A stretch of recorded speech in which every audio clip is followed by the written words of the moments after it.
Hello guys, my name is Adrian and welcome to my channel. It's been a while since I've done a live stream, but here we are on the third live stream here on the channel. If you're new to the channel, I'm trying here to create a framework, and with that framework I'm trying to create a game that should look like this. It's a 2D game, turn-based, I would say RPG, because I want some customization for each of the characters that I will have. It's a game similar to Battle Brothers, like you can see on this image. This is a concept made with the art for the game. It's not something generated by AI. And today, or let's first say, our progress right now is just an empty window. The framework supports also some drawing things. We have shaders, textures, and so on. But for this project especially, we didn't do so much. So, like in the past experience, if you have any questions, guys, you can ask. If you are new, also we are doing this without a game engine. We are writing everything ourselves. We are not even using we don't use any, let's say, existing library from the internet. So yeah, the things are a little harder for us to do, but in the end, I hope it will be good. So what I want to do today, I want to advance a little the project, because I've been focused just on the videos and just on the game, on the framework, let's say, on the game framework. I don't want to call it a game engine so far, because it's not yet a game engine, but I think a framework is enough. So this is the game that we are trying to achieve, but like I said, we have some steps to it. So what we have here, our framework is based on modules. We have the common graphics, platforms, and resources. We don't have any dependencies between them. So common for now has just some file reading, some math. For the graphics, we have some OpenGL functions and some OpenGL objects on top of those functions. For the platforms, we support for now just Windows. Of course, we have some Win32 underneath all these classes. And for the resources, we have a folder for the shaders, GLSL shaders. Of course, we convert them to SPRV in order to be later on compatible with Vulkan. And we have also some small tool that helps us to convert those shaders to SPRV, some basic TGA loader, and that's pretty much what our framework has so far.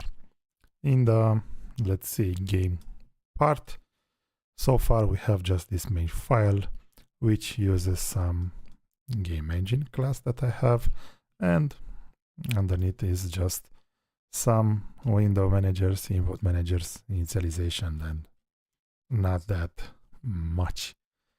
So what I want to do today, first I will start with some check on the modules, because once in a while I'm entering here and I'm updating the shaders, not shaders, sorry, the modules. But let's see if I'm having something left. So I have the common, let's update it very quick. Okay, graphics is okay, platform is okay, and resources is okay. So let's start. First, I will include these headers because I kind of decided to put all the things that are related to OpenGL in one big header, and to be much easier to include it inside the main file. For a while we will work just into the main file. Don't be scared if it will become a long main file, but as we will work in time, we will kind of split it in, I don't know, more files and so on. Okay, so what I want to do further I want to start, and first let's add the shaders. Okay, so I will just include the shader. Like I said, we are using some objects that are on top of OpenGL. If you want to know more about this, you can watch the videos. I try to put more details there, but of course, if you have any curiosity, any question, I'm here open to answer. So let's start first with OpenGL. Okay, shader stage, base shader, shader vert. I don't know. In the past, maybe you can have base vertex shader stage, but let's keep it like this for now. Okay, base shader vertex. First, for our shaders in general in this framework, we need to specify the type. Otherwise, if we are trying to create one shader without setting the type in the create function will kind of crash on this assert. Okay, this is the solution for now. Maybe in the future we'll not use assert. We will try to use something else there. But for now, this is just a small measure in order to be sure that we are having the type called first. I don't want to put the type into the constructor of the shader stage. Of course, we can if we want. Why not? It can be one thing to be set there, but for now we'll have it as type. Maybe later we'll put it there. Okay, we'll have the source, and for the source we'll have, let's be sure that we are including the core file. This is very important for us to have, because this is how we will get the content of the shader files. Core file read shaders base shaders vert. Okay, very, very important here to specify the flag in order to be binary. So std as binary. The shaders are already here because our editor will kind of take these shaders from the shaders folder and convert them to binary form, something that we kind of cannot understand, but if the GPU will understand it, it's good enough for us. Okie dokie. So let's do the same for the fragment stage. Okay. Create source binary. That's quite okay. Okay, dokie. Let's just check it, because sometimes when you are letting the AI to autocomplete, sometimes can create problems for you. Sorry. Let's see. No problem. So we can continue. OpenGL shader, and let's have this base shader first. First, for the base shader, we need to create it. Behind the scenes, we just create it will just call the create program function from OpenGL, but it makes more sense to have it like this. We have the classic attach, which attach shader to a program. The idea is that back then they kind of, for a shader, instead of having them named like shader and the others to be like shader stages like they did in Vulkan, they kind of call them like a program, and you attach shaders to program and so on. But if it worked for them, why not? Let's keep it this way. For my framework, I like to have them like shader stages and shader. Why? Because in the future we will kind of rely just on Vulkan, so we are trying to put as much as possible the naming to be as close to Vulkan. Okay, another thing that we can do is, like, after we are cleaning, we can bind the shader. So if we are running right now, we should not have any problem. Okay, the shader was compiled. It's okay, it's working, nothing is crashing, so that's great. Okie dokie. So let's continue. We have a shader. What we can do first, after that, we can kind of try to draw a little square, something that will represent some tile for us. Okay. First, I will try to start with a very basic square and just some square with some color. We don't need that fancy graphics for now. We are trying to make the, let's say, the setup here to be sure that everything is okay. We have some, let's say, some classes that represents the map, segments of the map, a tile structure, and so on. And after that, later on, we can easily swap the graphics. But for us, right now, it's enough just to have some squares. So let's have a vector where we will try to add some math vec3. Okay, and I will call it tile vertices. Okay, that simple. Let's see. I will just have something like, of course, I can, just a second, constant expression, auto, tile, let's call it like tile size equal with 0.5 f. I think we can move this a little later.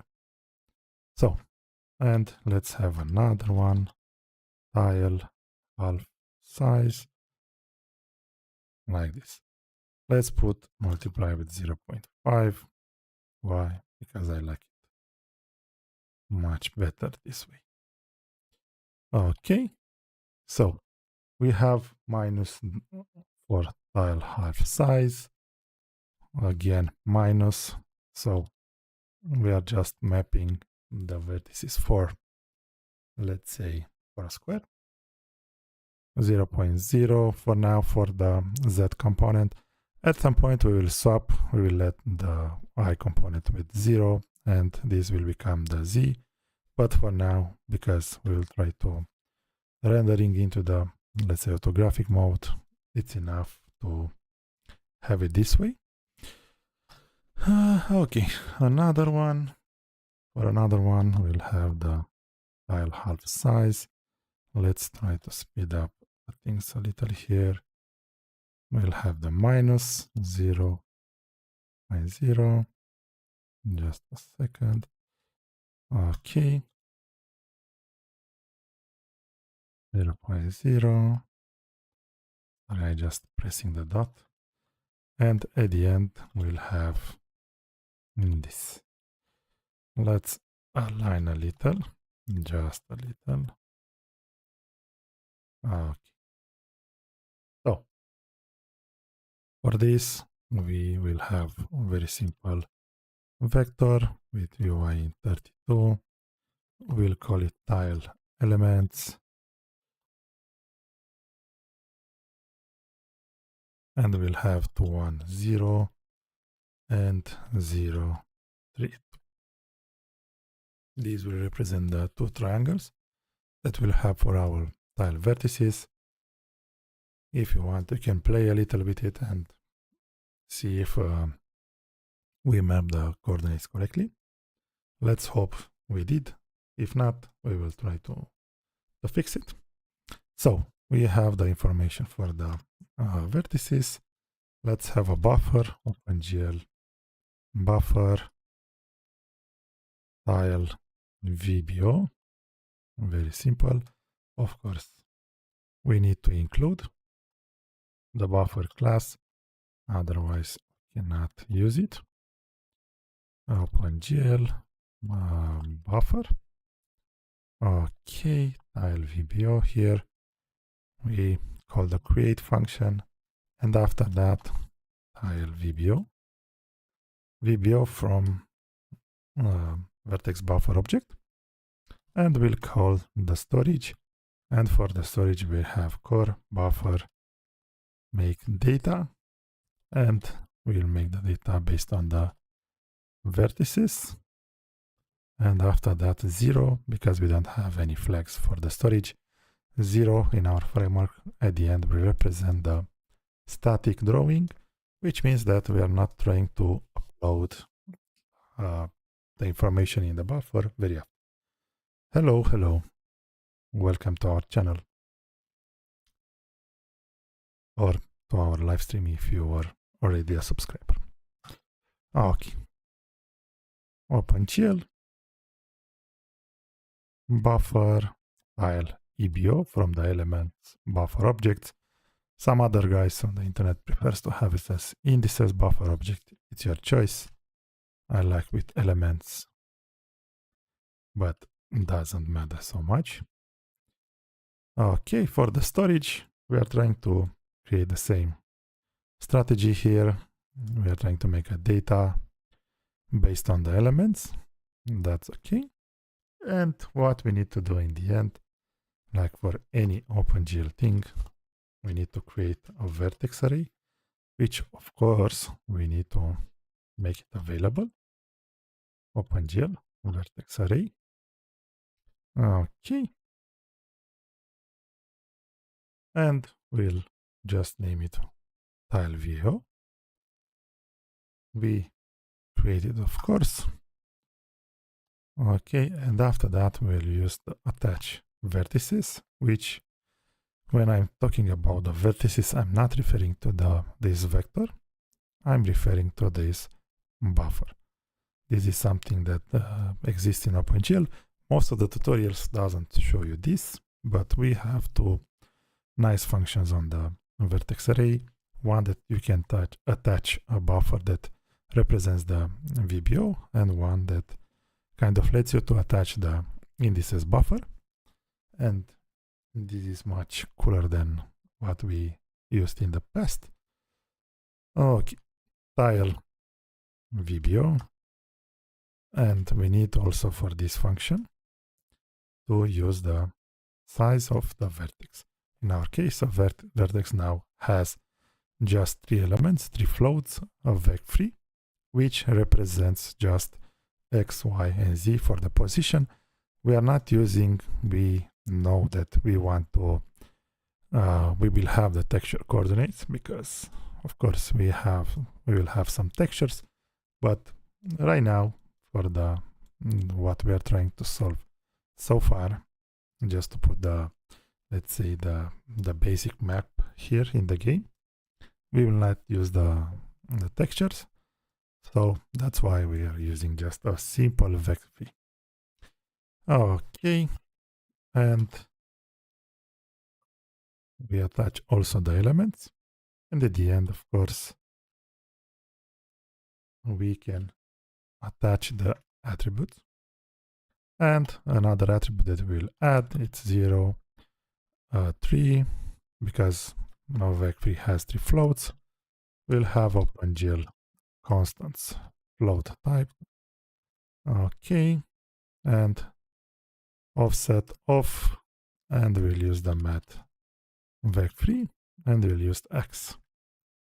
Okay, if you are wondering why I have these attached attributes, of course this name is made by me, but inside we just have these classic enable attributes for a vertex array and so on. Because I'm trying to use the latest version of OpenGL, we need to call 3 functions instead of 1, instead of 2. But if you are curious about this, we have a nice video on the vertex array, so you can have a look there to have more information. So we have the vertex, that's okay, vertex array. Of course, like in any project, when we are doing everything from scratch without the game engine, things doesn't appear on the screen very fast, but we will try to fix it. So we are having the geometry, it's very simple. Now what we can do, but it will not work, we can go and have, hey, let's have the VAO binded. So it means that in the main loop, we will kind of, let's say that in the OpenGL state machine, we say like, hey, my vertex array object, this is what I want to bind right now. We can also have an OpenGL commands, draw elements, of course, OpenGL constants. By the way, if you are looking here and we are saying like, hey, where he did get these OpenGL constants, color buffer, triangles, and so on, I'm not using, let's say, an OpenGL function loader. I'm not using GLAD, glue, or any other OpenGL function loader. I kind of created myself. It's very easy to create one. Like I said, on the channel, you can find in the videos some video about it.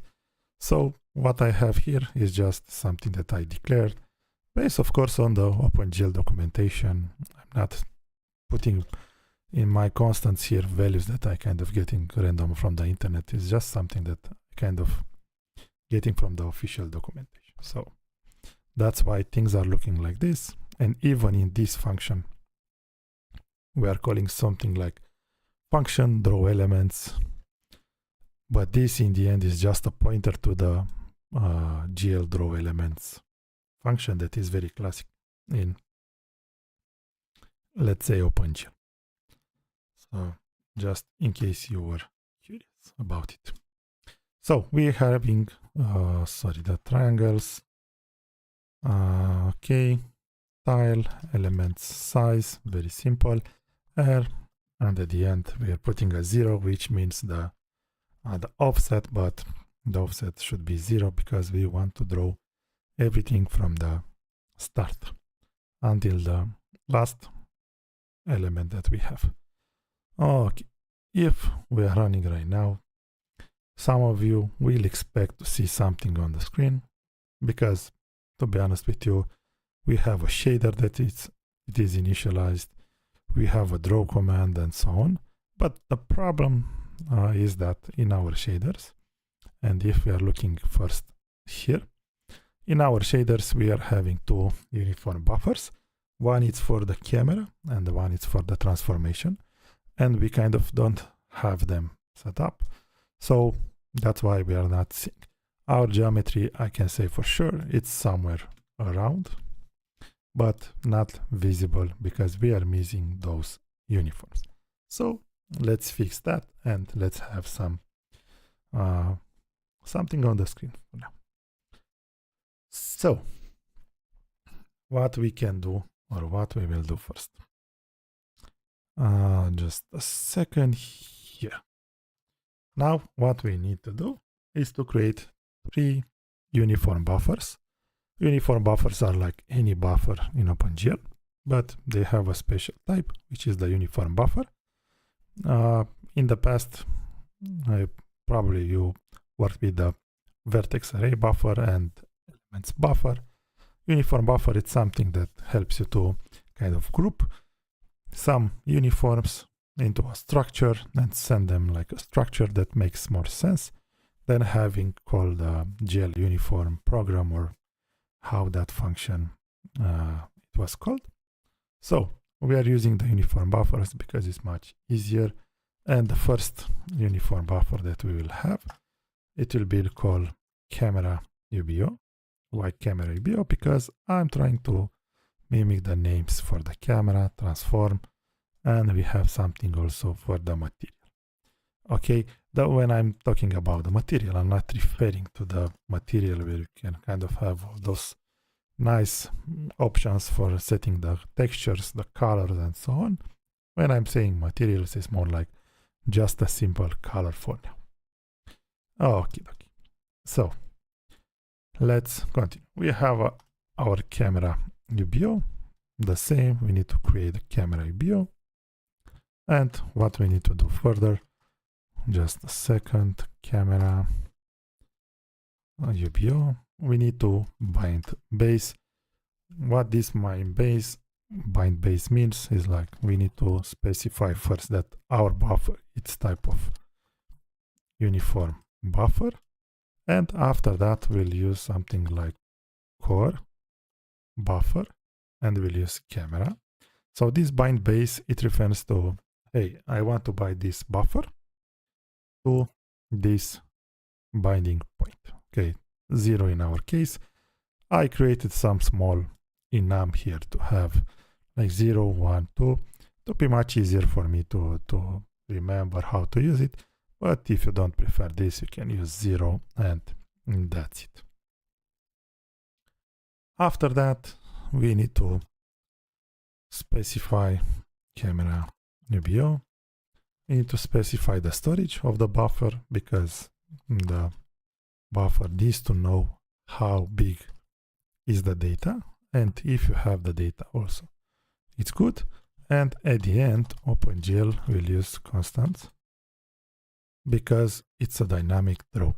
What this means is that it means that, hey, I have this camera uniform buffers, and at some point it might get updated. Okay, that's why we are saying, hey, this is a dynamic drawing. Okie dokie. So what we need to do further, we need to do something like this. We need to have a camera, core data, camera, and let's call it camera D. I will specify it here in the storage to have something like camera data. And the whole idea with this, if you are wondering what this camera data is, just a second, is just a short structure that has two matrices, view and projection, and it kind of have the same layout as we have in the shape, view and projection. Okie dokie. Let's continue. We still have two more buffers. I think we can call this base camera data to have it as a fancy name. After that, OpenGL buffer, what we have? Transform, UBO, like always we created. After that, we need to bind it, but in this case, we are not binding to the camera point, we are binding to the transform point, which is 1, the same as in the shader. And what we need, like we had for the camera uniform buffer object, we need to specify some data, and I will have a mat4. mat4, I will call it base transform. It will be just the, I'm interested more into the, let's say, the size of it, not the data for it. Okay, so what we'll have here, it will be a transform, UBO, storage. Okay, let's let the AI to auto complete the situation here. So we are using the base transform here, and the same applies with a dynamic draw. If you are not putting dynamic draw there and you are trying to, let's say, update the data, it will not work, and you'll say like, hey, I have a bug in my program. You don't have a bug, it's just that you didn't specify for your uniform buffer objects, you didn't specify the let's say correct flag. Let's put it this way. Okie dokie. So what we need to do further, we need another buffer, uniform buffer. Just for you to know, we'll not do every day like this initialization with buffer objects and so on. And because the framework that I just started a few months ago doesn't have yet a way to handle this uniform buffer objects creation, let's say, at some point probably we'll have a uniform buffer manager which will kind of take care of these initializations for these buffers, and at some point when we have a new project, maybe we can use that code to not kind of manually recreate this. But until then, this is our thing to do. I can go very easily first and have an RGB, and let's call it base color for now.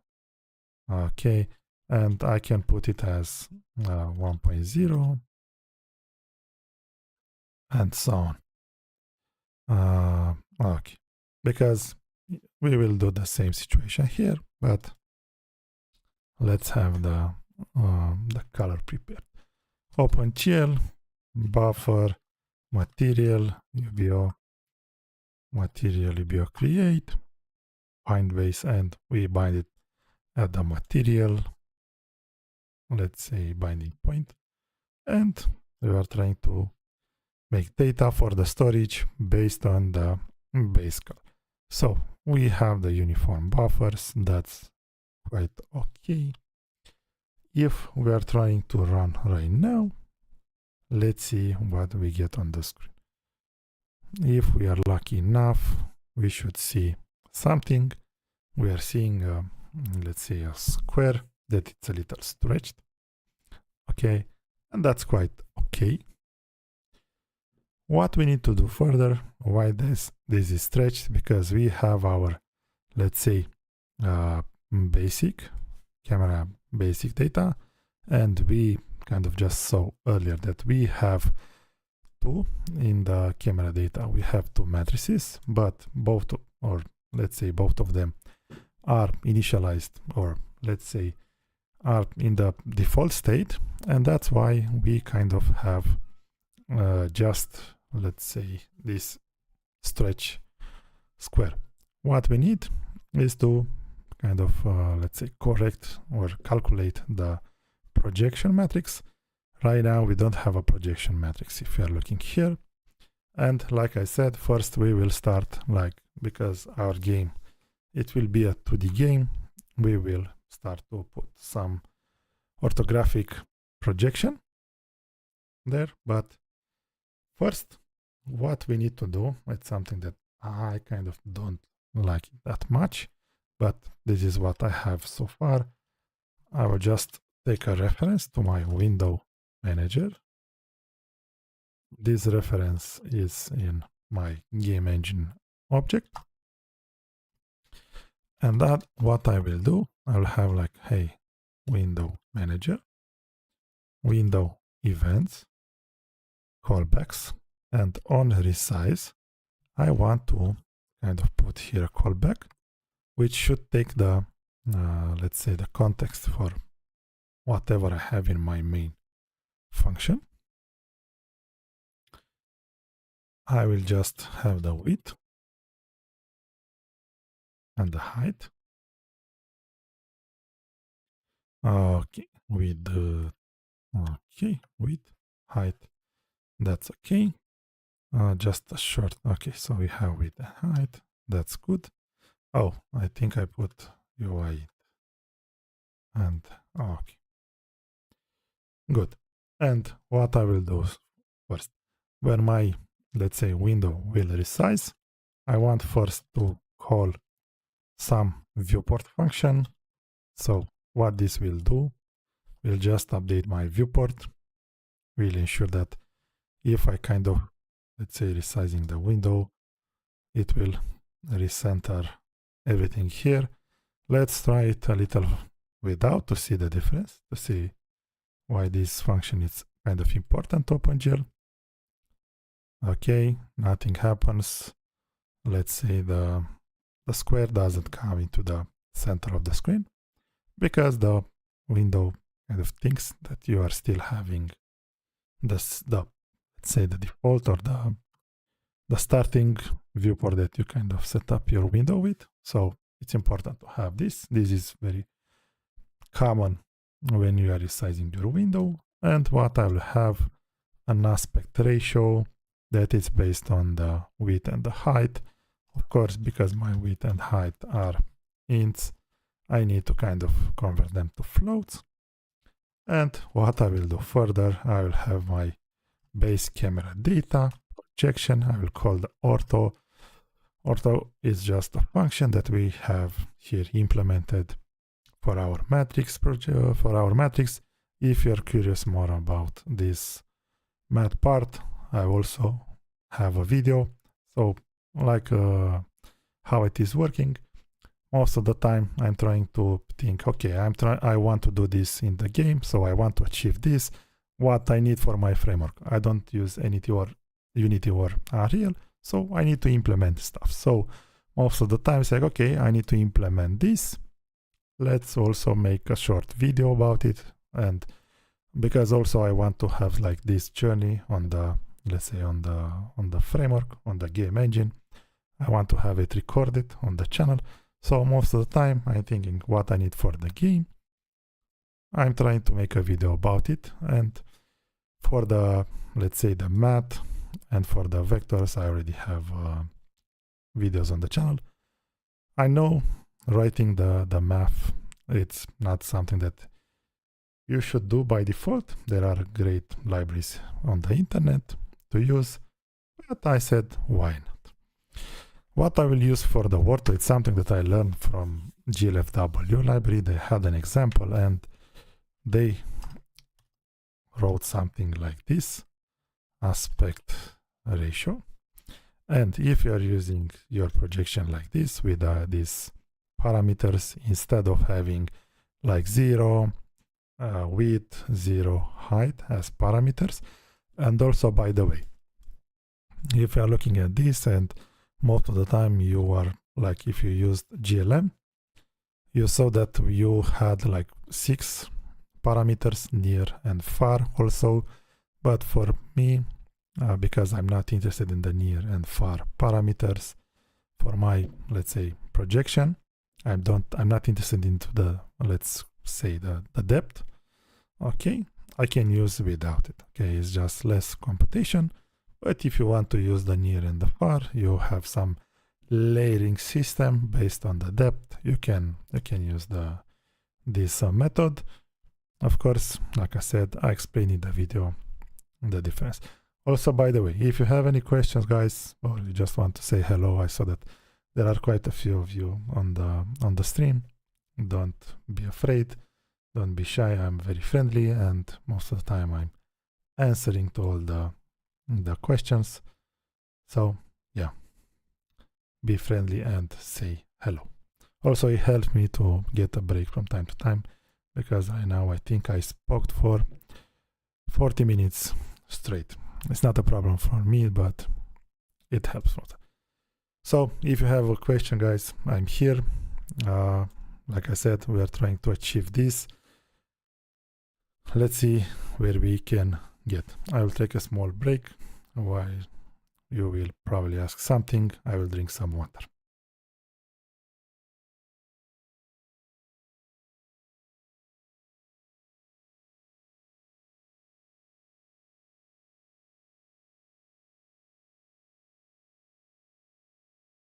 Okay, that's the water.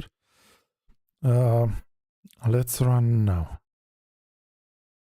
So because we kind of have now a projection, what we will need to do, and we will do it now here and we'll move it outside later. I need to do something like this. Camera, UBO, of course. I need to upload new information. What this will mean? That I need to core buffer make data, and I'm trying to make the data based on my camera, sorry, not camera view, base camera data. And at the end, of course, 0, because we are not trying to offset anything.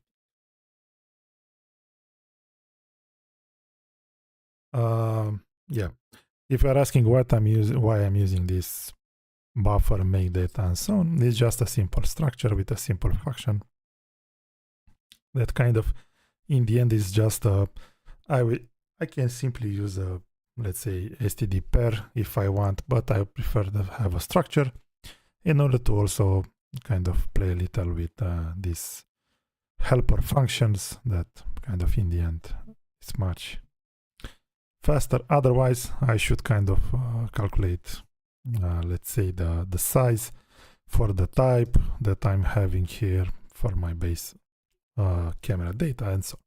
So I prefer to have those functions.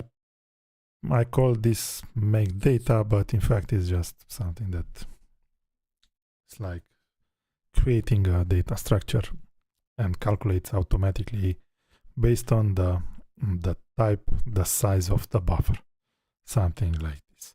Okay, if we are running right now, we should see our square like it was supposed to. Very nice and let's say friendly.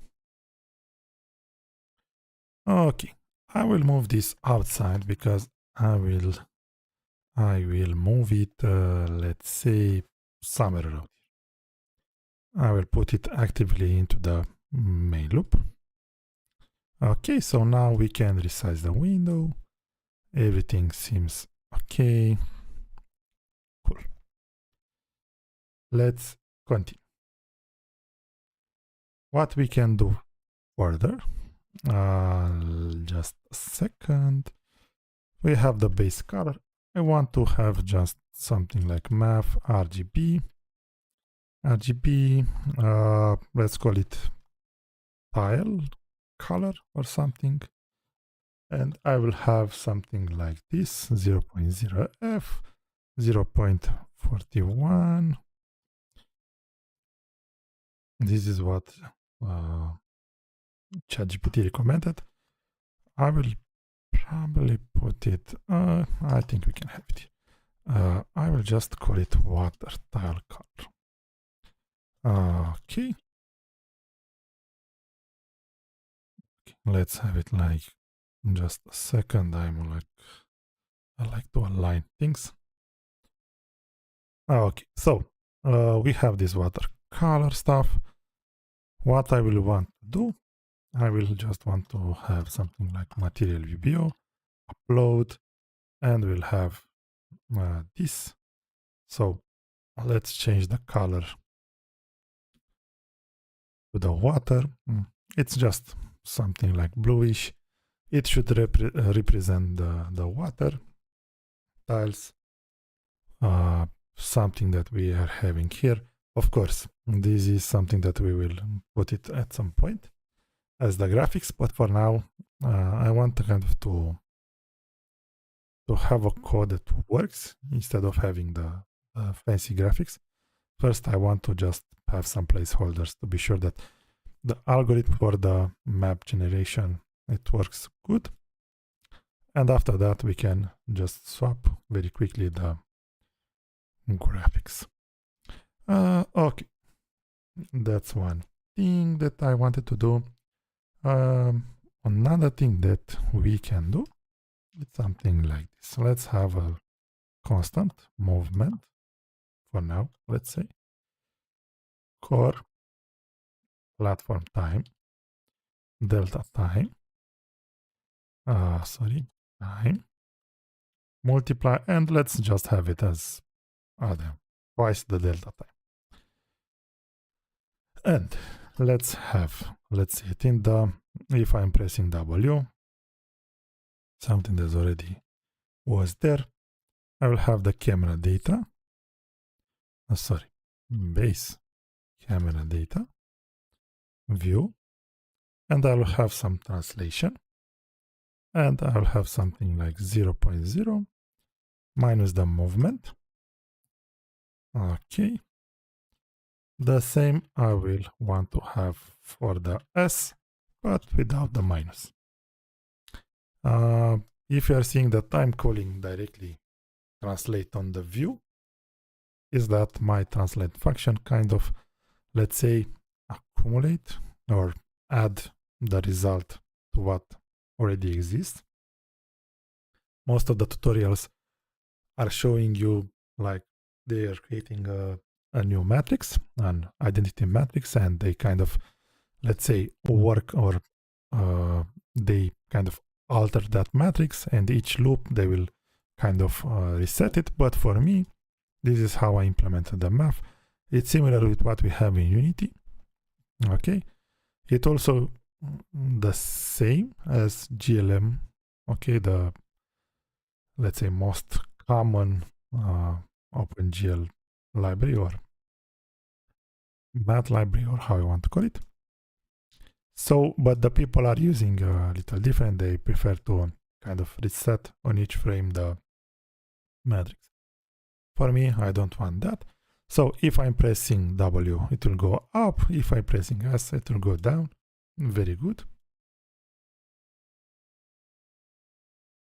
Let's do it the same for S and sorry, for A and D. Okie dokie. So if input, of course, this will not be the final code. We will move this movement code somewhere, but for now, I think it's more than enough. For the A, I would prefer to have it as, okay, I'm having the minus. Okay, I think my, let's say my view, it's a little, because I'm using the minus for W. So just a second. W, I should, like, for W should be with plus. I think I have something in my math, in my matrix. I should kind of check it afterwards, because it seems that they're kind of swapped. But of course, we will fix it. Okay, manager, rest, D, sorry, and we'll have the same translate, and we have the minus. So for the D also should go to the right, but okay, it goes to the right, but in fact it's different, because okay, if I'm pressing A, for me it goes on the positive, but it should go on the minus. So for sure I have something into my math4 code, or it's just something that by default you have. Just a second, maybe it's something from the view. I will check it offline, no problem. Okay, so we have our tile, very simple. We can navigate a little around, that's pretty good. What we need to do further, it's very, let's say, simple. I will go, just a second to collapse this. I'll go into my game folder. I'll create another folder called map. Okay, and we are trying to also add a CMake file here. Very simple. Okay, let's add the map here to be sure that it will work. And what we are trying to do first into my map, I will add a header. Just a second, I want to check something. Core, okay, OpenGL header. Okay, good. I wanted to see how I kind of add precompiled headers. So I'll have something called headers. In here, I'll have a new directory called data. And in the data, I'll put some header. First, it will be called tile. And the second one, it will be tile type. And inside my header, I will include the data tile and the data tile type. What I need to do also is to just a second, target, precompile headers, project, private, and headers. Very simple. Okay, dokie. So what we are doing now into my file. First, we are setting up the namespace map, because we are into the map folder. After that, data, and we'll have a simple struct tile. And what we'll have for our tile. Okay, like I said, I close the image. Just a second to find it. Okay, we're having the image back. Just a second. Okay, so like you can see on this image, we have different tiles, different squares that in our case represents the tiles. So I'm trying to map some data for each tile. A tile can have, for example, a position, okay, X and Y. I'm not trying to save, maybe it's wrong for now, but I'm not trying to save the position in terms of, let's say, the physical position in this world. I'm trying to save the position into the, let's say, into the grid, like, hey, I'm in 0 and 1, 0 on the row and the column. What I can, the type, of course, of the tile is very important to see if it's a water type, it's like plain, it's something with a forest and so on. What else? I will try to, in the tile, to, for now, of course, at some point we can enrich this structure, but I will kind of also, let's say that we will save the connections. Okay, a tile can connect with some, for example, we'll have some rules, and a tile of water cannot be like near, I know, a tile of mountain or so. And based on that rules, we will kind of define something like connections. Okay, so a tile, it will have connections in 4 points: north, east, west, and south. And we will try to see those, to save those connections.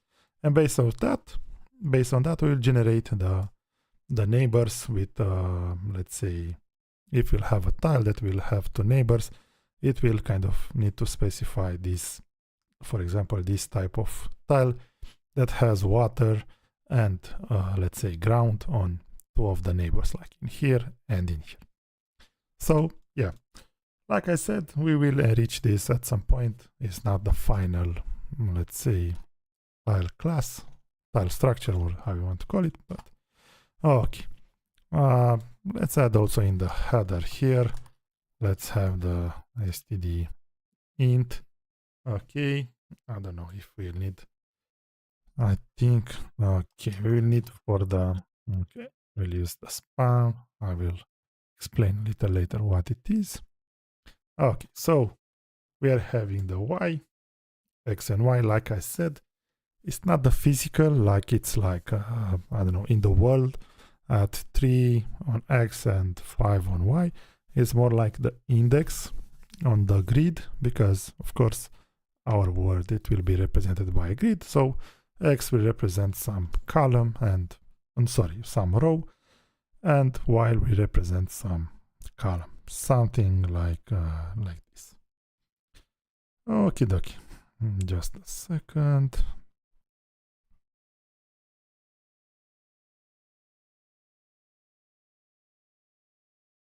Okay, so we have this x and y.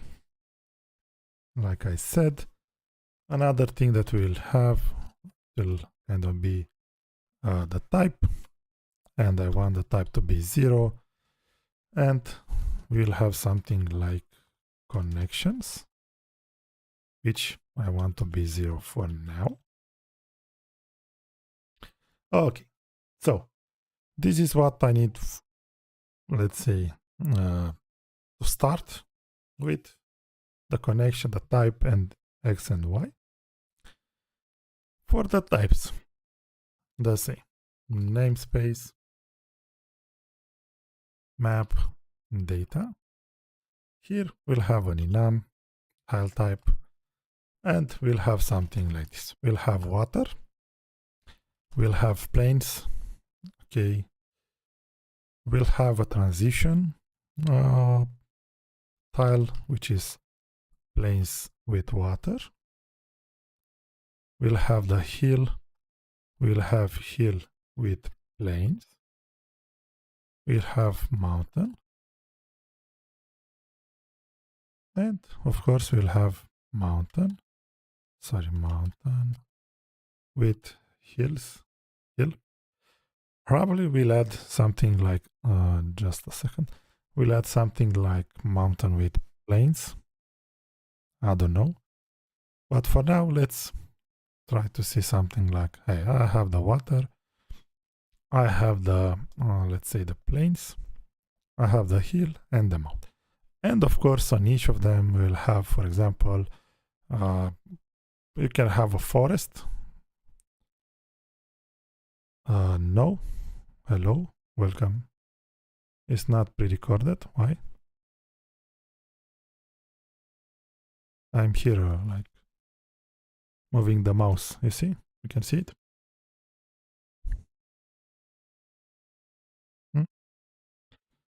No, it's not pre-recorded. I'm just here.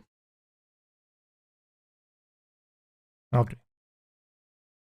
Hello, hello. Welcome. So, like I wanted to say, for the plains, we can have, for example, forest, but also you can have forest on the hill tile. But I'm not trying to make the forest as a, let's say, separate. What I'm trying to say is that for each plains, hill, mountain, we can have, for example, some variation. Okay, let's call it this way. So the variation can mean like forest, rocks, or I don't know, any type of, let's say, alternative terrain that can. But I think the geographical parts are water, plains, hill, and mount. And of course, the transition between them is very important. Like I said, the transition means something that, like, for example, you cannot have a tile with water and plains. And when I'm talking about a tile, I mean, like we have here a square that, for example, we can imagine, just a second, we can imagine that this is a square, okay, and this is a square which kind of, let's say, in a way that has connections in all the tiles. So we can imagine that, hey, I'm having a neighbor here, here, here, and here. Okay, so the whole idea is that this is, for example, a water tile. If when I will add the rules, we'll have the rules to, hey, near the, let's say, the water, we cannot have plains. Okay, I cannot put a tile that represents the plains one after another. So here it should be something that represents like plains with water. Like it will, part of the tile will kind of have plains graphics and some part will have water. So yes, let's continue. By the way, if you have any questions, guys, I'm answering here. I will also take a short break to drink some water, so you can drop a question if you want.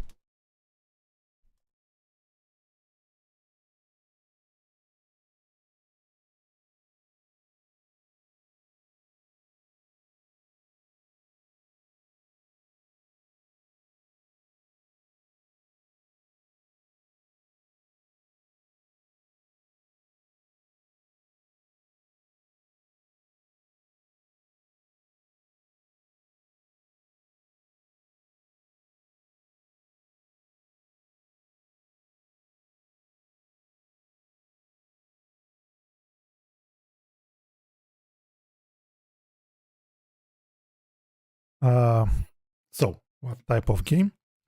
I'm trying to do something like this for now. My, let's say, the final scope is to have something similar to Battle Brothers, a world where you have some settlements that you can conquer.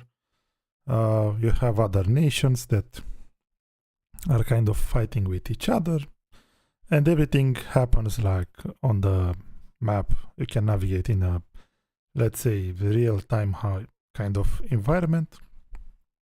But when you are fighting, everything is turn-based. I don't plan to have something like magic and so on.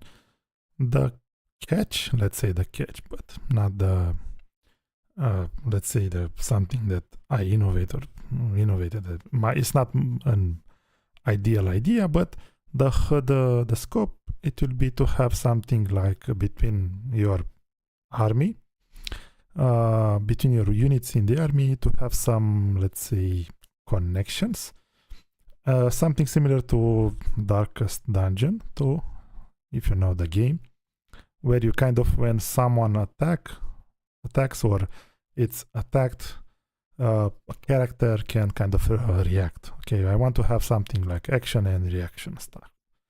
And also I want to have something like phases for a battle, 3 phases. Like you start with a phase where you have to battle. Of course, not that, I don't know, big shot units. You can kind of, let's say, kill them very fast. But for example, in the 3rd phase, you kind of need to kind of come with some big units because the battle will be quicker but more tactical, something like this. I don't know.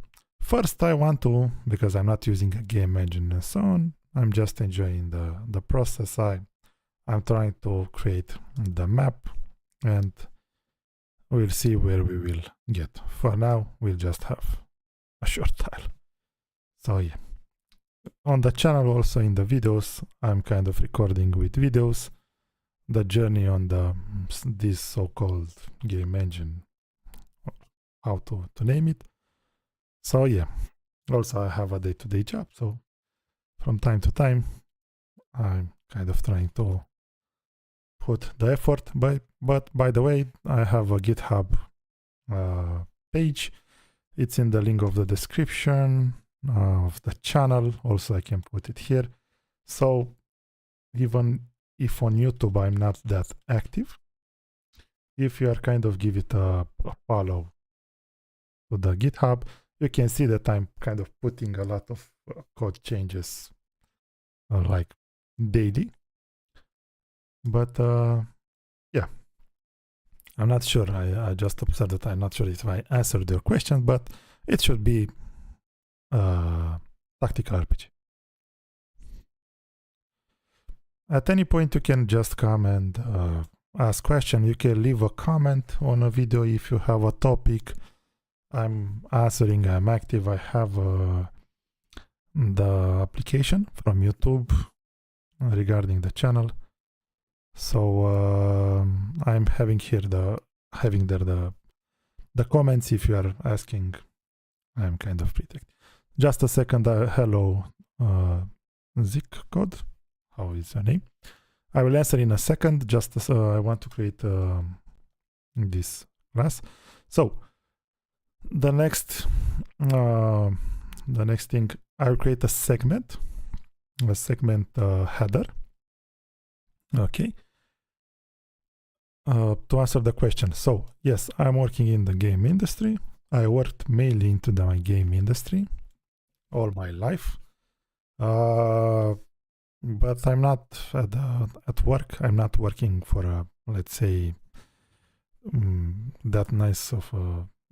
I'm not working for a game that is very nice. Let's say it's in the mobile area, and I personally don't like mobile games. Sorry if someone is a fan of those. I like games on PlayStation, Xbox, PC. So yeah, it's just a job because I need to do it. I have a nice team there and the work environment is great, but the project I don't like that much. So that's why from time to time I'm coming home and I'm working on this. Yeah, I'm just working for a big company, nice. I cannot say the work condition is good, company is good, but in a way the project is not that dream project that you can get. And I know now by looking back into my life, just after seeing answering your question, I just realized that mostly my career I worked just for mobile games. I realized just that now, like for work, it was just mobile only. And that's wow. Okay, let's move on. Yes, I worked in Unity. Just in Unity. And also I had the period when Unity was not, let's say, that much around, and we had engines with C++ and DirectX or OpenGL. So that's why I have the love for it. Unity is a good engine. I cannot say anything about it.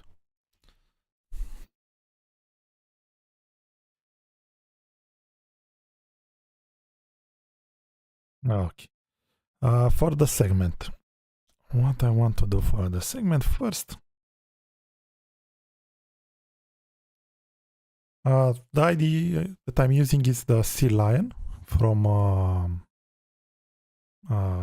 if you have experience with Java or the web, it's a company called JetBrains, something like this.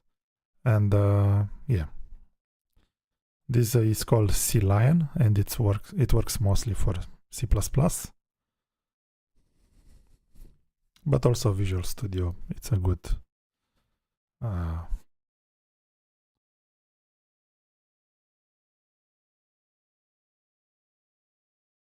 yeah, WebStorm, exactly. WebStorm, it's something from them. This C line is just very specialized on C line. Rider also for Unity, yes, of course. For C Sharp, yes. So yeah, Unity is more on the mobile side. Unreal Engine, of course, AAAs. I think you can do AAAs with Unity also. I think the whole idea is that from my perspective, I think Unity, what I like about Unity, it's the interface. It's cleaner. It's very clean. You can very easily create tools for it, very like in a very simple manner. But what I don't like, and I like Unreal more on this side. For Unreal, I don't like the interface. I think it's like very, I don't know, full of options. But what I like about Unreal is that out of the box, you can go and create a game from scratch to 100. Like they have systems for the behavior trees. If you want to do AI, they have the path finding, which works greatly. They have that procedural content generation now that they added in the latest version and so on. So they kind of have everything you want to create a game. With Unity, you kind of need to create some parts, or of course they have the asset store, and yeah, you can buy some amazing tools there, but in the end just Unity kind of makes money out of that, because they probably get some money from that store. But yeah, for me, I like more to kind of create something from scratch. Let's see, I'm not trying to create a game engine here, just a small framework to kind of create this game that I'm not targeting it for mobiles, just some, let's say, PC on Steam, and that's it. Okay, so I created this segment header, and inside the game editor, I want also to create another directory. Let's call it also map, and of course another CMake, where of course we need to edit here map, and inside here what I'll create, it will be a class called segment builder. Okay, why segment builder? But first let's discuss what a segment is. So we have our, let's imagine that this is the map in a way for the game, and the whole idea, a segment will represent some chunk of it, like, I don't know, let's say 8 by 8. I'm not decided yet to the number, but let's say 8 by 8, and that represents a segment, and we'll have a map, we'll have multiple segments, of course. And what we are having here in the segment, something similar with the, let's say with the tile, we'll keep the information about the tiles. So just give me a second. So the segment will keep some number of tiles, okay? And the segment builder will be responsible to kind of, let's say, initialize that segment or edit it or any other stuff, okay? Because builder will be, and also the segment and the builder will be something like similar to a component in Unity, okay? We have a component that has some specific data. The whole idea is that I'm not having yet a framework on the component sides, and I will just let them, let's say, without any inheritance, but that's pretty much the direction. Let's see, target, sources, project name, private, and let's have the builder here. Very simple situation. Good. For the segment builder, I want, of course, to include the map segment because we will work with it. Let's have this map here, the map here instead of the core. And now we can also work here with the map. So, what is a segment for us? Of course, it's a class first. At some point, it will be inherited from the component. Okay, a component object that we don't have yet, but we will have at some point. Okay. Public, sorry, what it is, this, I don't know what that was, but anyway, so first we'll have something as private. As private, we'll have an array, which will have the data as the tile. And what we need to do, we need to have two static, constant expression, auto, and we'll have the rows. I initialized with 8, and we'll have something with that will represent columns. I will call it cols. Okay, if you have better suggestion, but I think for now it's okay. And what we will do with that, we'll have, like in our array, we'll have the number of elements as rows multiplied by columns. So I expect to have 8 by 8, 64. So this is the number of tiles that we'll have in a segment for now. What's the catch with the segments is that by kind of having it like 8 by 8 or some number of tiles, I can also use it for occlusion cooling and for Foster cooling, and we can kind of exclude the segments that are not in the view and so on. So that's why I wanted to kind of make this segment as a part of the map. Okie dokie. Let's continue. Another thing that we need to do is very simple. I want to have some iterators for the begin, which should just return the how is pronounced iterator, doesn't matter. I want to return the begin from the array. The same applies for the end of the same array. If we are seeing here, I'm not having a return type. There is something called type deduction. If you are writing it like this, you don't need to specify the type. The condition is to have it declared into the header, and it should work. Why I'm using this? Because at some point I kind of want to iterate over the whole array and just displace, let's say place it and drawing it at some position that the tile has. Okay, another thing that we need to have, I want to have some tiles, and which will have a return, which will have a return that is the type md span, which the span needs to be data tile, the type of the span. We'll have an std extends.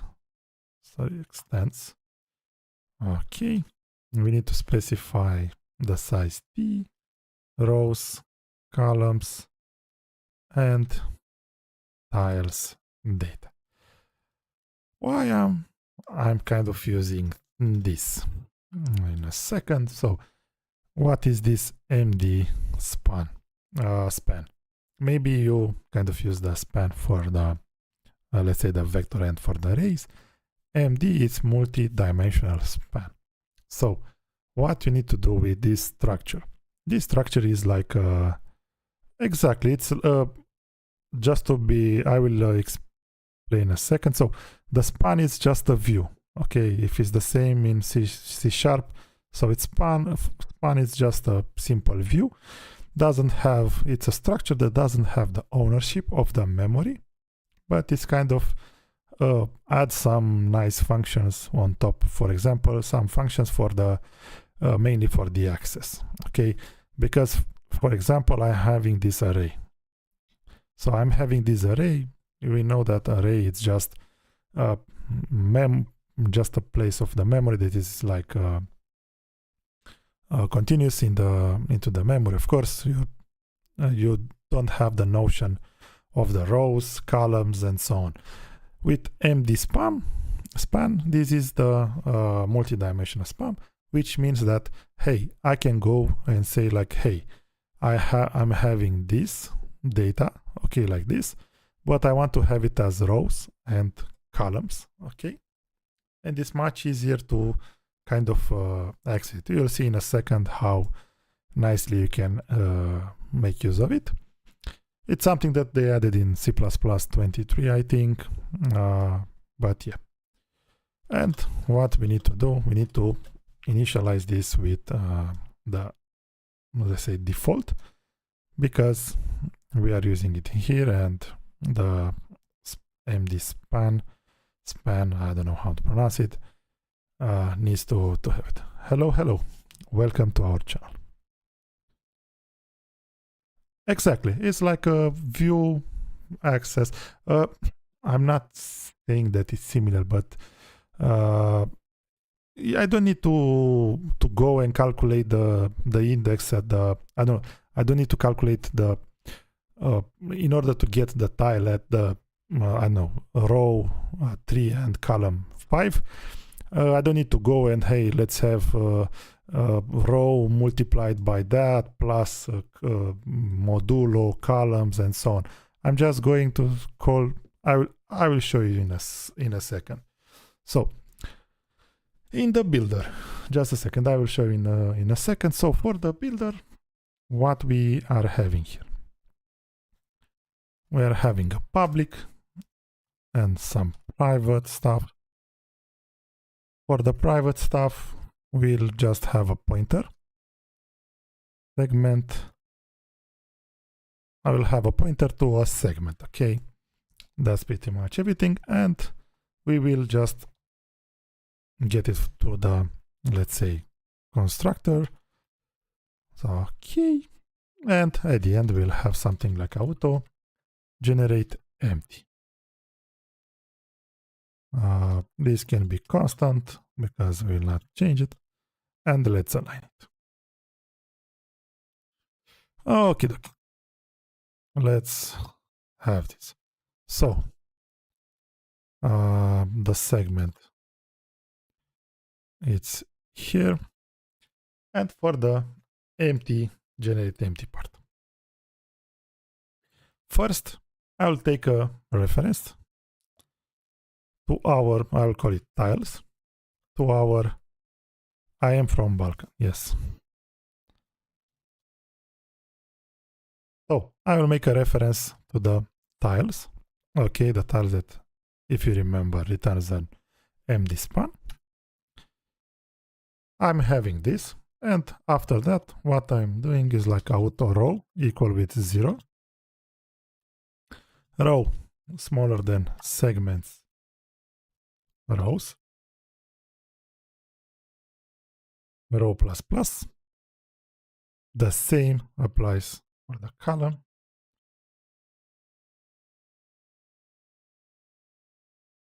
Hello, hello. Homepage? What? What homepage?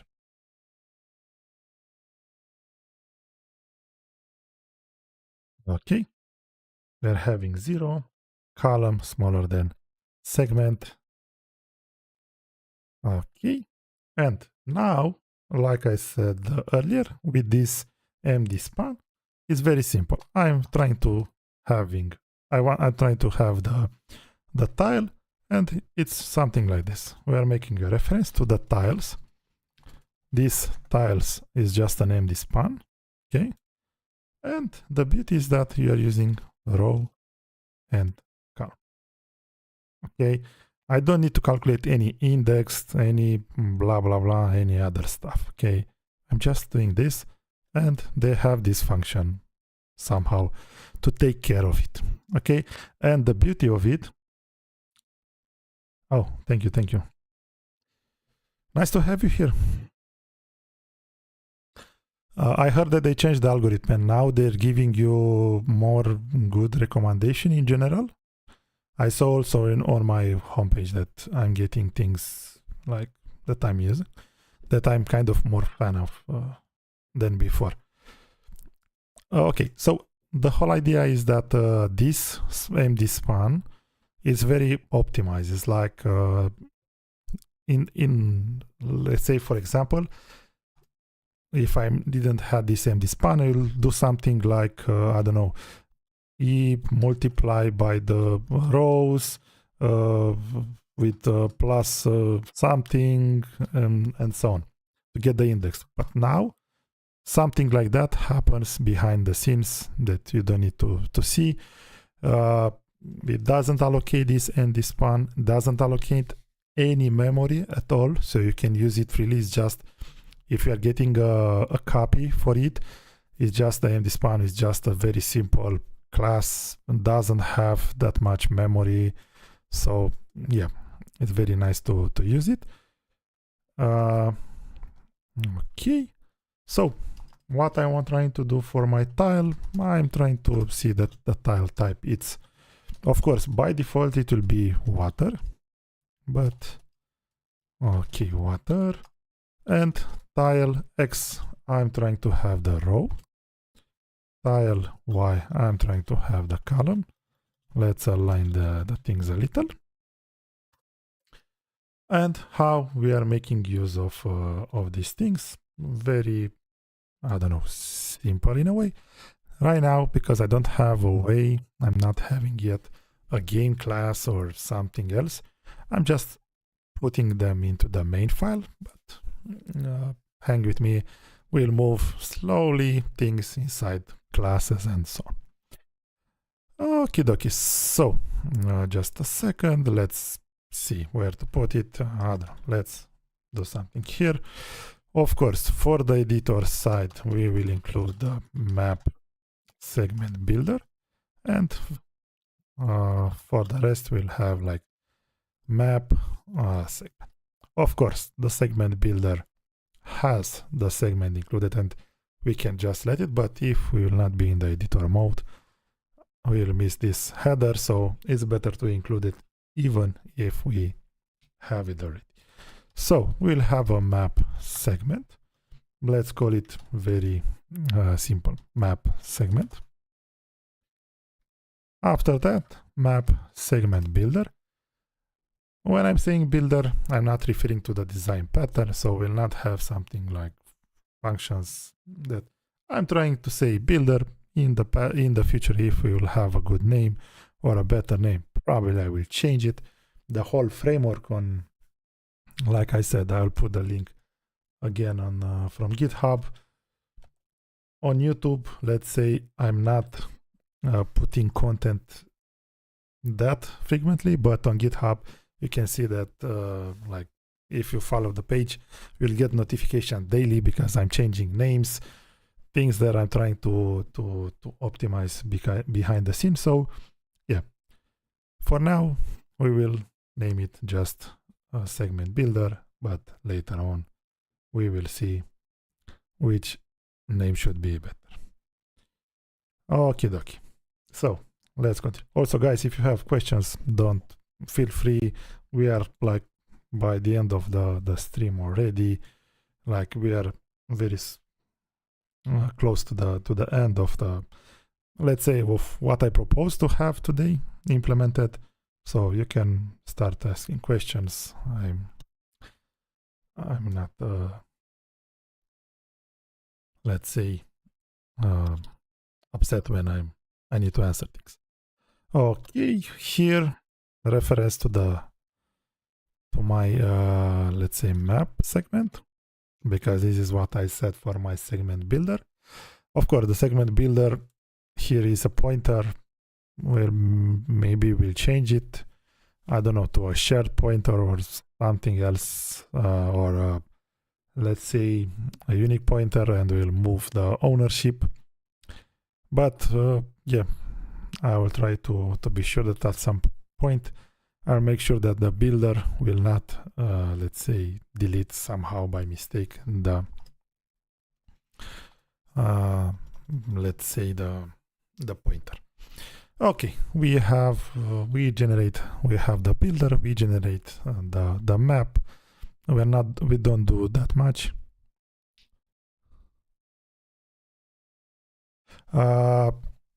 So I'm not planning to use well, so the framework that I'm planning to use here, it's something hybrid. Let's say for some systems we'll have the notions of the, let's say, in a way, I don't know if I will call them systems, but we'll have things that will act like systems, okay, but we'll have also the concept of the game objects and components.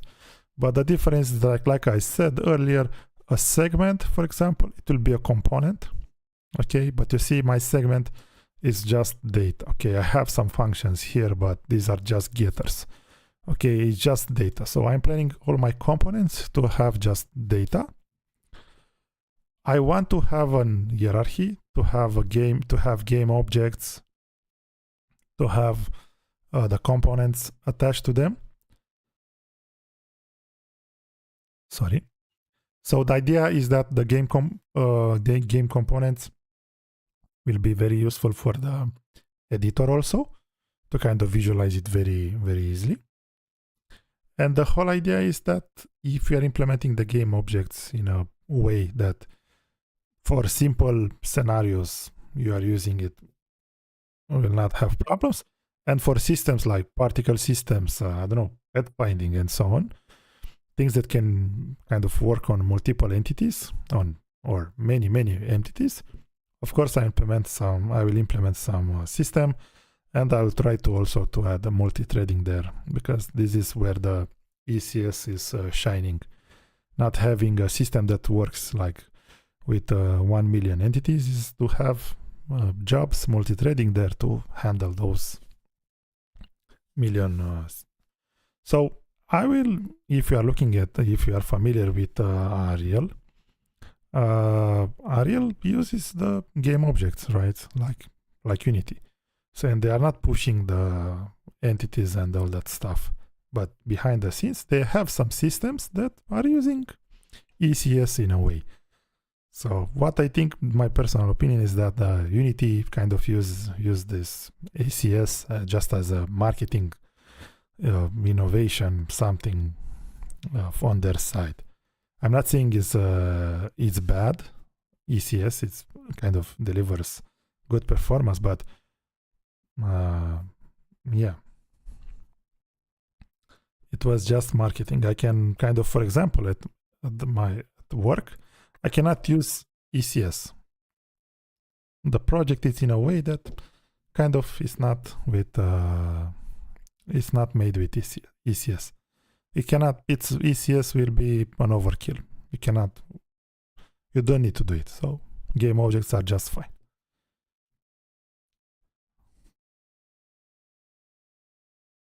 Yeah, no problem. Check the videos if you want to. I'm trying to put on each topic a video there, even if it's math, I don't know, just a simple file reading and so on. So yeah, you can have a look there. we can leave a comment. I will answer, I promise. It's still a small channel. I will just have time to answer. So yes, ECS in Unity is by like I don't remember. I think it is some years, right? They didn't, so they are still working on it, and it's kind of the latest result is like some hybrid part. Yeah, they are still working on. They are trying to make, but the biggest thing is that you cannot use ECS everywhere. You cannot use ECS. It's like facts. You need to use ECS when the time it's yeah. I think I saw the last roadmap this week or last week it was from Barcelona, from Unite, or how it was, the conference, and they said that they are still trying to improve it and put it there. So yeah, in my case, like I said, I will have some systems, I will have some multi-threading, but right now I will just use game objects. I will have some scene nodes that you can add, let's say, components and so on. It will come pretty soon because, like I said, this segment needs to be a component at some point. And of course, all the hot or heavy components in terms of how many we'll have, all those will go in some pools, object pools that you can kind of retrieve and to not reallocate memory and all that stuff. So I think this is where you get the cost, with those pools of objects that you don't need to recreate and so on. Anyway, we'll see how we will done. So we have our builder. Let's just run. What we can do a little further. Okay, we don't have an array. What? Okay, syntax pointer, something. What syntax pointer? Oh, sorry. It's like data. It's a function from the array. Mostly all the containers in C++ have that function with data. By the way, guys, with the streaming, if you are more into the streaming part, I will start to do it more frequently because now my, let's call it this way, framework has also the textures. So we have, let's say we can kind of work on this for a while. So in this weekend, I will still make another live stream, and next week we will try to throw more. When I'm not live, I'm for sure on GitHub putting code out there, but the whole idea is that when I'm not doing a live stream, for sure I'm working on something that will come in a video, and later on it will be able to put it also into the game. Yeah, that's pretty much okay. Let's finish the last part that we had for today. So we have the material base shader. We can go with this a little outside here because we don't need to bind it for every drawing. And what we will need to do here, I think I will let the upload a little outside. So we'll have something like for constant auto style, and we'll have just simple map segment. And you'll see like, yeah, but your map segment is an object. Why it works in a for loop?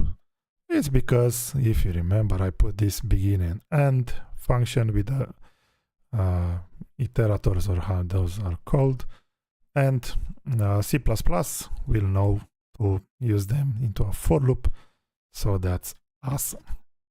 Okay, let's move this drawing here. What we need to do here for the tile, I will add 2 new elements, something similar that I added for the segments. For the segments, I added these rows and columns. I don't know, maybe I should put them at the end.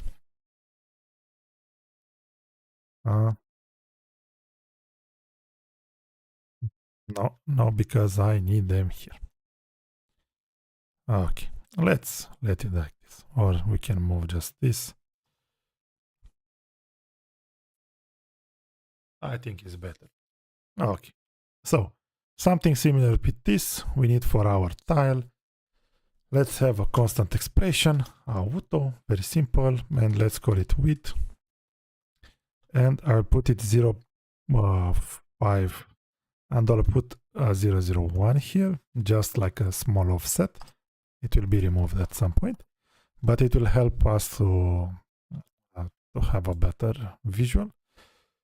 Okay, what do we need? So we're having here, I'm not sure if I'm kind of put it just a second. Okay, I put it here. Okay. Okay, I can use it like, I will let it like this for now. Okay, so what we need to do, we need to have a mat for matrix, very simple, just matrix.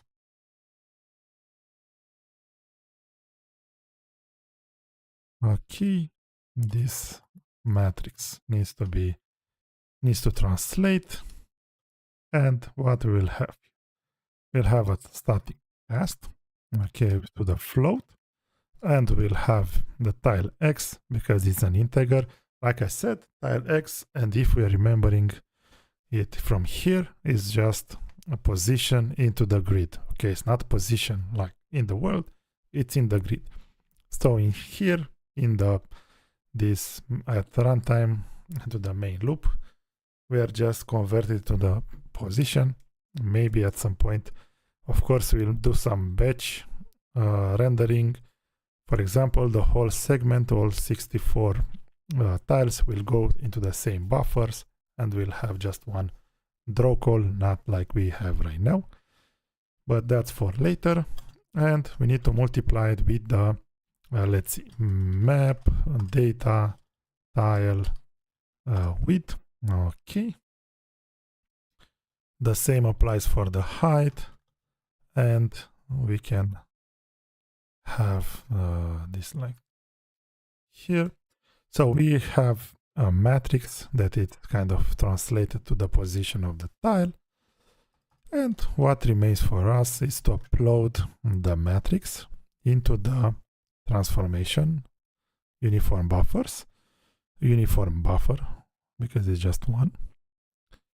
And yeah, that's if we are running, we should see something like a grid. If you are seeing an error, that's it. Constant expression, okay, static, sorry. Needs to be static because why not? It's like this, static. Okay, if it's not static, we cannot use it outside the scope. Okay, so now just a second. Let's try it again. We are having something like a grid. Okay, that represents, so it's like 8 by 8, 2, 4, 6, 8, 2, 4, 6, 8. Okay, so it's a grid. I put, if you remember correctly, this one here. Okay, if we remove it, we will see the grid like without any space. But I wanted just for now, until we are kind of advancing a little with the whole situation, I want to have this to have the perception, to give you the perception of that looks like a grid. But we will kind of remove that offset at some point. I don't want to create another variable to have just the offset there, but I think things will do. So if I don't have it right now, we will do it in the next stream and so on. We will try to handle, let's say, another tile with another color to look like planes or so.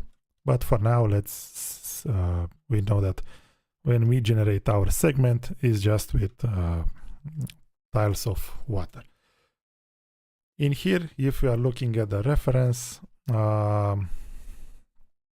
just a second, the water, it's a tile, but I'm planning to kind of, let's say, create this as, I don't know, from the shader to kind of simulate it with some waves and so on.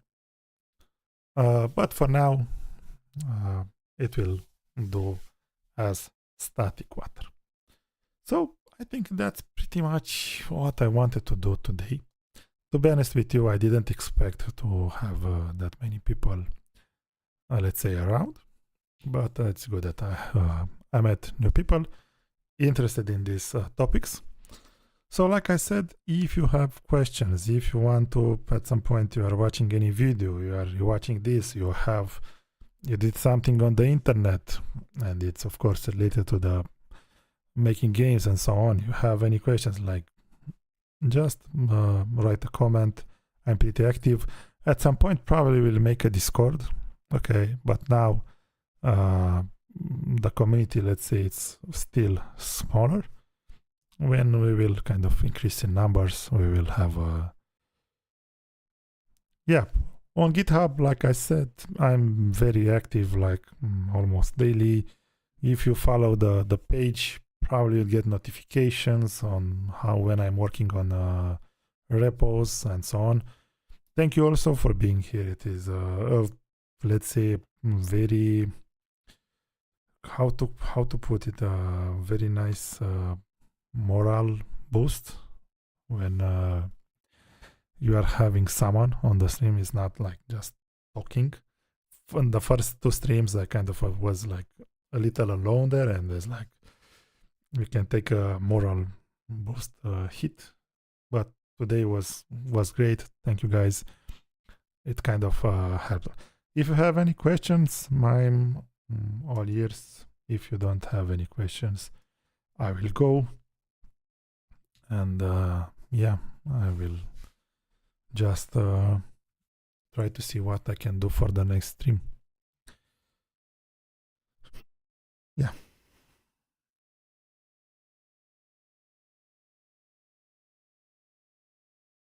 So yeah, on GitHub also, in the videos, this as a note, in the videos I'm working on this framework, these modules that kind of will support this game on the long run. I'm not good at making thumbnails and so on. I have there are two projects, platforms framework and graphics framework.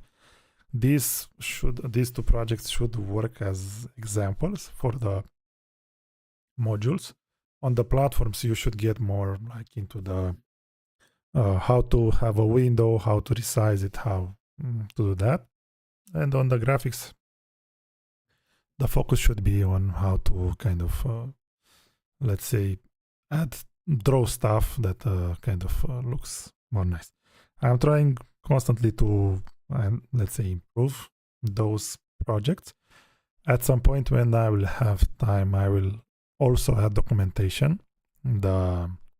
Let's say the modules right now and those frameworks don't have any documentation at all. But I will try to improve it when, let's say, I will get in with the frameworks into a stable form. And what I'm planning to do from time to time, to have live sessions on making small games. Because these, to be honest with you, this is more, let's call it an ambition game, okay? This will take some time. I'm not saying that it'll take 5 years, but it will take a while to do it, okay? We need, there are still some parts of it that needs to be settled in my mind and on the game design document. But we will try to do small things that, for example, a snake or I don't know, a chess or something that can be done, I don't know, in a few hours on stream and so on, just to hang out and to do something. And of course, to test the framework to see where it can kind of be improved. Like, for example, I found out that Exactly. This is what I'm trying to do. I will try to do small games. I don't know. I will ask ChatGPT simple games that kind of can be done in a few hours, just to have a look there. To be honest with you, I will try to. So the part now is that I'm sharing things related to OpenGL. Okay. Things related to whatever happens with the window and so on. I shared a little bit of things regarding the math part. I think from the OpenGL side, we still need to discuss about texture samplers and frame buffers. These are some topics that people are not talking that much on the internet. I will try also to create a small UI framework from scratch to be used also for the editor and so on. And the whole idea is that after that, I want to start with Vulkan to also share some tips and tricks there. And the whole idea in the end, when the framework will be in a stable form, I'm planning to do, let's say, some more nice tutorials but not on the OpenGL, more on the framework. Yeah, the problem is that there are a lot of tutorials with OpenGL, but they are kind of, from my perspective, old. You can do more nicer things and simple things in new versions of OpenGL, but everybody nowadays are trying to do Vulkan tutorials, and I understand, of course, because it's the new thing. But OpenGL is much easier to set up, to start to have something on the screen, so that's why I prefer. And like I said, at some point, when the framework will be stable, we will try to do some nice tutorials. Probably I will hire someone to pay to do it like more professional and with editing and so on. Because right now, like I'm doing the videos, is like just discussing freely, like I'm doing here with you.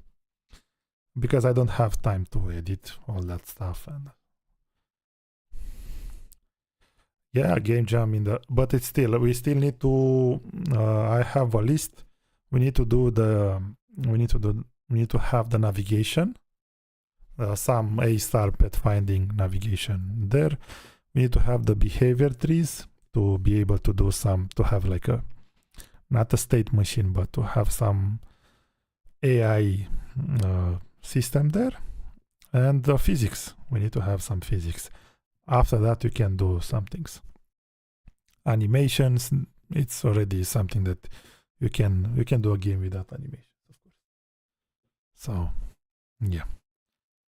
And now that now that the Cherno it's out of the picture, is like a CTO of some company, I can kind of I think it's a good place for people to come and to kind of create this game engine journey and so on. But for me, it is kind of like a journey, because on the videos you can see that with each video I'm adding something new to the framework. And yeah, I'm not trying to just discuss today a topic, tomorrow on another topic. Is like they are related to each other, and the scope is to grow the framework in order to be able to do, let's say, an ambition game.